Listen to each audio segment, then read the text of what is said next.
زندگی میں راستوں کا پیدا ہونا یہ زندگی کی خوبصورتی ہے. تو اس کے لیے پھر راہیں کھلتی ہیں، اللہ کشادگیاں پیدا کرتا ہے.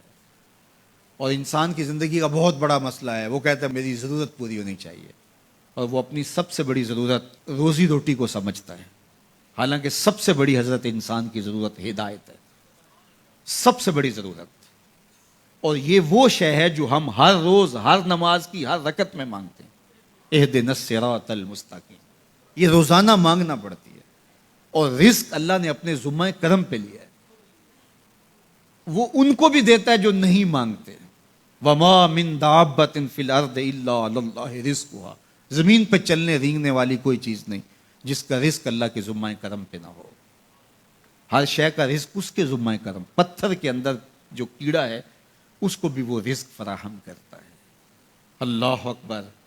ہم تو کاروبار پہ جا رہے ہوتے ہیں، ہماری تو فیکٹری ہوتی ہے، ہماری تو ملازمت ہوتی ہے، دفتر جا رہے ہوتے ہیں اور ہمیں وہاں رزق ملنا ہوتا ہے. لیکن پرندوں کی تو کوئی فیکٹری نہیں ہوتی، ان کا تو کوئی دفتر نہیں ہوتا.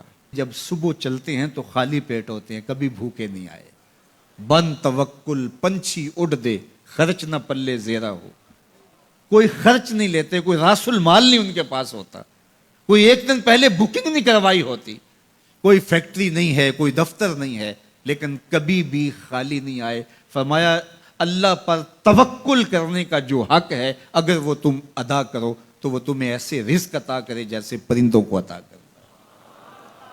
تو یہ بات ذہن میں رکھیے گا کہ رزق اللہ کا ذمہ کرم ہے. اس کے لیے ہمیں یہ حکم دیا ہے کہ ہم کاوش کریں، اس کے لیے راستے ڈھونڈیں. لیکن اس کو اپنے اوپر طاری کر لینا یہ دانشمندی نہیں ہے. تو اس لیے سب سے بڑی ضرورت حضرت انسان کی ہدایت. اب اگر تقوی اختیار کر لے بندہ تو پھر یہ سب سے بڑا مسئلہ جو انسان نے خود سمجھا ہوا ہے یہ خود بخود حل ہو جاتا ہے. وَمَن يَتَّقِ اللَّهَ يَجْعَل لَّهُ مَخْرَجًا.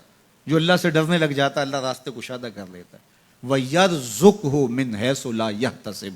اللہ اس کو وہاں سے رزق دیتا ہے جہاں اسے گمان بھی نہیں ہوتا.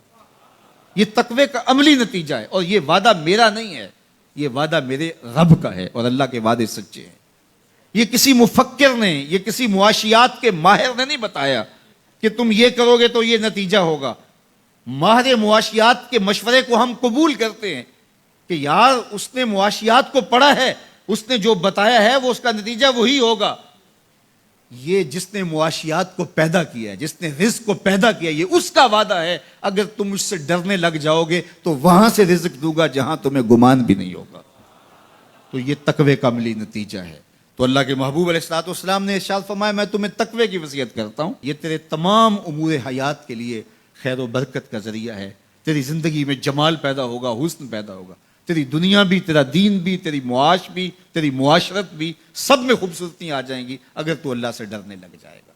جو اللہ سے ڈرتا ہے پھر وہ کسی سے نہیں ڈرتا.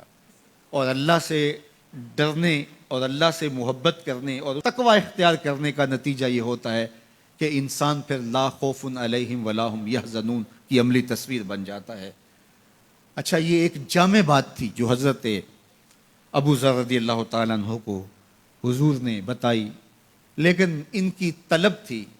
موقع ملا تھا حضور کی چوکھٹ پہ حاضری کا تو دامن طلب پھیلایا تھا. تو کہا اب مانگ رہے ہیں تو پھر کم کیوں مانگیں ہیں. آج وہ مائل بعطا اور بھی کچھ مانگ. تو آج پھر جھولی پھیلا لی اور کہا زدنی یا رسول اللہ صلی اللہ علیہ وسلم. حضور یہ تو عطا کیا لیکن مجھے کچھ اور بھی ارشاد کیجئے، میری جھولی میں کچھ اور بھی ڈال دیجئے. تو آقا کریم علیہ الصلوۃ والسلام نے ارشاد فرمایا علیک بتلاوت القرآن و ذکر اللہ.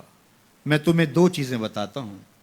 ایک تو قرآن مجید کی تلاوت کو معمول زندگی بنا لو، اور دوسرا اللہ کا ذکر یہ اپنی زندگی میں اتار لو. جب تم قرآن مجید کی تلاوت اور ذکر الہی شعار حیات بنا لو گے تو آسمان میں تیری باتیں ہوا کریں گے اور زمین میں تیرے لیے روشنیاں پھیل جائیں گی. یہ تیرے لیے زمین میں نورانیت کا سبب ہوگا اور آسمان میں تیرا ذکر پھیل جائے گا. قرآن مجید کی تلاوت، قرآن مجید کے ساتھ شغف پیدا کیجئے اور اپنی زندگی کو قرآن مجید کے ساتھ جوڑ لیجئے.